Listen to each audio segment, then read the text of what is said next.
तो आज मैं आपके लिए एक अनदर इन्फॉर्मेटिव वीडियो लेकर आया हूँ जो रेफ्रिजरेटर के हवाले से है। 4 ऐसी सेटिंग्स हैं जो आपको अपने रेफ्रिजरेटर के बारे में पता होना बहुत ज़रूरी है। बहुत सारी डेली कंप्लेंट्स होती हैं कस्टमर्स की कि रेफ्रिजरेटर इस तरह से मैल फंक्शनिंग कर रहा है, किसी को स्मेल आ रही होती है, किसी के अंदर रेफ्रिजरेटर में बैक साइड पे बर्फ़ आ रही होती है। तो बहुत बेसिक से हैक्स होते हैं जो कस्टमर को नहीं पता होता और they end up being confuse और परेशान होते हैं। तो फिर लोग हमें कॉल करते हैं कि आपने कोई बंदा भेज दें, तो उसके अंदर हमारी भी एफ़र्ट वेस्ट होती है और कस्टमर का भी टाइम वेस्ट होता है, जितने टाइम तक वो अपने प्रोडक्ट को इस्तेमाल करने में परेशानी का सामना करता है। तो जैसे कि आप देख रहे हैं, ये है डॉलिंस का एक नया रेफ्रिजरेटर।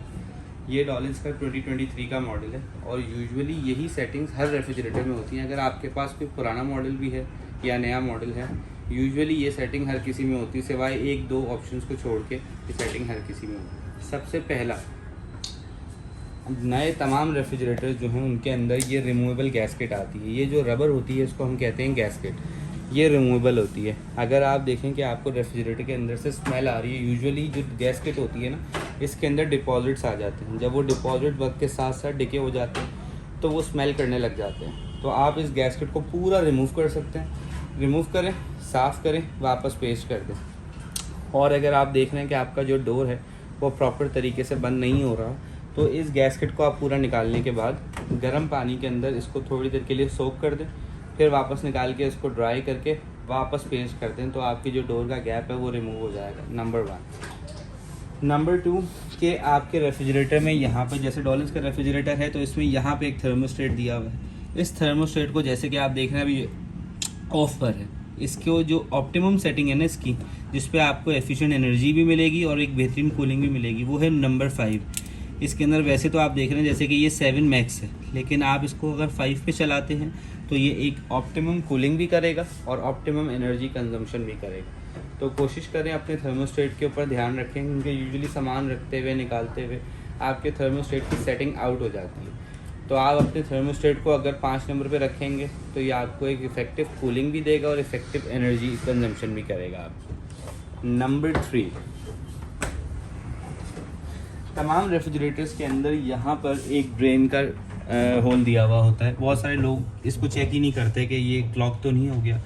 आपको तमाम रेफ्रिजरेटर्स के अंदर एक इस तरह की नीडल नुमा डिवाइस दी जाती है। बहुत से लोग तो ये फेंक भी चुके होते हैं, उनको पता ही नहीं होता कि ये होती किस काम के लिए। ये इस होल को क्लियर करने के लिए होती है। इसके ऊपर जैसे कि आप देख रहे हैं एक कवर दिया हुआ है। अगर मैं आपकी आसानी के लिए इस कवर को उतार दूं तो देखें ये कवर दिया हुआ है। तो जब ये क्लॉग हो जाएगा ना, मतलब जब ये जैम हो जाएगा, तो आप इसको यूं डाल के इसको डी क्लॉग कर दें, ताकि आपके जो, अगर ये क्लॉग होगा तो फिर इसके बहुत सारे नुकसान होते हैं। मुख्तलिफ़ जगहों पे बर्फ़ आना शुरू हो जाएगी। आप देखेंगे जब भी आप रेफ्रिजरेटर खोलेंगे तो रेफ्रिजरेटर का जो नीचे वाला हिस्सा होता है, जहाँ पर ये इसका वेजिटेबल बॉक्स है, इसके नीचे से पानी बाहर निकलना शुरू हो जाता है। तो कस्टमर कंप्लेन करता है हमारे फ्रिज में से पानी निकल रहा है। कंप्रेस जो बैक साइड पे जहाँ पे कंप्रेसर लगा हुआ होता है, कंप्रेसर के ऊपर एक ट्रे लगी हुई होती है, जिसमें से जब यहाँ से जो भी पानी ड्रेन आउट होता है वो कंप्रेसर के ऊपर ट्रे में जाता है। ट्रे से कंप्रेसर की हीट से वो खुद इवेपोरेट हो जाता है। पहले के जो फ्रिज होते थे उसमें हमको ट्रे खाली करना पड़ती थी, क्योंकि ट्रे सेपरेट लगी होती थी। अब कंपनीज़ ने, मेजॉरिटी तमाम कंपनीज़ ने ये ट्रे कंप्रेसर के ऊपर माउंट कर दी है, जिसके बाद जो कंप्रेसर की हीट होती है उससे वो ऑटो इवेपोरेट हो जाता है। लेकिन अगर ये होल जो क्लॉग हो जाएगा तो फिर पानी वहाँ से नहीं जा रहा होगा, पानी पूरे रेफ्रिजरेटर के अंदर सर्कुलेट कर रहा होगा और मोस्टली वो बॉटम में जमा हो जाता है। जब आप बाहर निकालते, जब भी फ्रिज का गेट खोलेंगे तो पानी बाहर निकलेगा। नंबर 4, जब भी आप देखें कि आपका रेफ्रिजरेटर में बर्फ़ की तह ज़्यादा जम गई है, वैसे तो नए तमाम रेफ्रिजरेटर्स के अंदर आइस कटर मौजूद होता है, वो बर्फ़ को एक लेवल से ऊपर नहीं जाने देता। लेकिन जब आप देखते हैं कभी कभार ह्यूमिडिटी ज़्यादा होने की वजह से जो डीप फ्रीज़र का पोर्शन है उसमें एक्स्ट्रा डिपॉजिट्स हो जाते हैं आइस के। तो उस आइस को जो बहुत से लोग ख़वातीन ये गलती करती हैं, किसी भी चम्मच से, किसी भी स्क्रैपर से उसको निकालने की कोशिश करती हैं और they end up destroying the condenser. और अगर यहाँ से कंडेंसर डिस्ट्रॉय हो गया तो आपको एक ब्लास्ट सा आवाज़ आएगी, जैसे कोई ब्लास्ट हुआ है, तो सारी गैस निकल जाएगी और आपका रेफ्रिजरेटर बेकार हो जाएगा। तो हमेशा हर कंपनी ने आपको, जब भी आप नया रेफ्रिजरेटर लेते हैं तो आपको इस तरह का एक आइस स्क्रैपर साथ मिलता है। जब भी आपने बर्फ़ को स्क्रैप करना हो तो आप इस स्क्रैपर की मदद से स्क्रैप करें, इसको प्रॉपरली इसकी जो सरफेस होती है इसके ऊपर अलाइन करें और यूँ स्क्रैप करें। और बर्फ़ को स्क्रैप करने के लिए सादा आसान तरीका है, जो हार्ड बर्फ़ होगी वो आसानी से स्क्रैप नहीं होगी।